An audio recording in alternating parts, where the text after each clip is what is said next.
என்னோட லைஃப்பில் எல்லாமே எனக்கு ஈஸியாக எப்போவுமே கிடச்சது கிடையாது. நான் ரொம்ப ப்ரேயர் பண்ணி, அழுது, புலம்பி ரொம்ப நாள் கழிச்சு, அதுக்கப்புறமா காட்ஸ் கிஃப்ட்டாக தான் எல்லாமே எனக்கு கிடைக்கும்.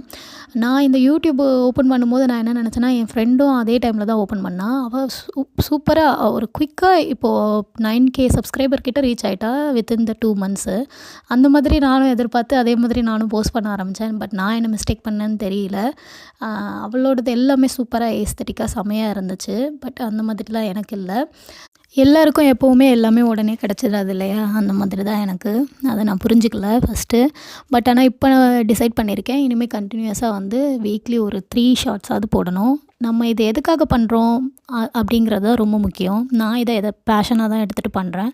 ஸோ இனிமேல் வந்து கண்டினியூஸாக வீடியோ போடணும் அப்படின்னு டிசைட் பண்ணியிருக்கேன். சப்ஸ்கிரைபர் வந்தாலும் சரி, வரலைனாலும் சரி, வியூஸ் போனாலும் சரி, போகலைனாலும் சரி.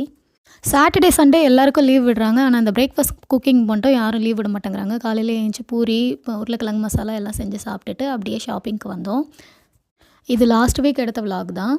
எவ்வளோ பெரிய கிண்டர் ஜாய் பாருங்கள். நான் இவ்வளோ பெருசு பார்த்ததே கிடையாது. நீங்கள் பார்த்துருந்தீங்கன்னா கமெண்ட்ஸில் சொல்லுங்கள் கண்டிப்பாக. யூகேல இந்த மின்ஸ் பை தாங்க ரொம்ப ஃபேமஸ்ஸு கிறிஸ்மஸ்க்கு.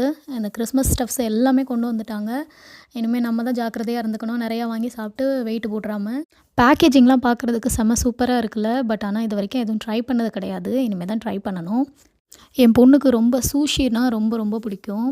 அது காலையிலேயே வாங்கியாச்சு. பிரேக்ஃபாஸ்ட்டுக்கு அதை சாப்பிடுவோன்னு சொல்லிட்டு. வாங்கிட்டு வெளியே ஒரு பிளேஸ் இருந்தது. அதில் உட்காந்து சாப்பிட ஆரம்பிச்சிட்டோம். பையனுக்கு சுத்தமாக அந்த சூஷினாலே பிடிக்காது. அதனால் அவன் வேறு டோனட் மாதிரி ஒன்று வாங்கிக்கிட்டான். அவனை இதில் டேஸ்ட் பண்ண சொன்னேன். அவன் என்ன பண்ணியிருப்பான் பாருங்கள் கொஞ்சம்.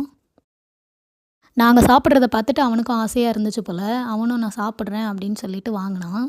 வாங்கிட்டு ஒரு வாய் வாங்கினான். வாங்கிட்டு அப்படியே வீடியோக்காக சொன்னேன். வீடியோக்காக நல்லா இருந்துச்சுமா அப்படின்னு சொன்னிட்டு அந்த பக்கம் போய் துப்பிட்டான். நான் இப்போ தான் ஃபர்ஸ்ட் டைமாக இந்த கொம்புச்சா ட்ரை பண்ணுறேன். நிறைய வீடியோஸ்லாம் பார்த்தேன் யூடியூப்பில். அதனால் இங்கே அவைலபிளாக இருந்ததுனால வாங்கி ட்ரை பண்ணேன். ஆக்சுவலாக இது எப்படி இருக்குதுன்னு பார்த்தீங்கன்னா, வாசனை வந்து யாராவது ட்ரிங்க்ஸ் பண்ணியிருந்தால் பக்கத்தில் ஒரு ஸ்மெல் வரும்ல, அந்த மாதிரி தான் இருந்தது. டைமும் டேஸும் எதுக்காகவும் வெயிட் பண்ணாதுங்கிறத நல்லா புரிஞ்சுக்கிட்டு இனிமேல் வந்து எதுக்காகவும் வெயிட் பண்ணாமல் இனிமேல் தொடர்ந்து வீடியோஸ் போட போகிறேன். இந்த சேனல் உங்களுக்கு பிடிச்சிருந்தா கண்டிப்பாக சப்ஸ்கிரைப் பண்ணி சப்போர்ட் பண்ணுங்கள். இங்கே யூகேயில் கார்ன்வாலில் நடக்கிற என்னென்ன நடக்குதுன்னு நான் உடனே அப்டேட் பண்ணுறேன். தேங்க்யூ ஃபார் வாட்சிங். Please subscribe.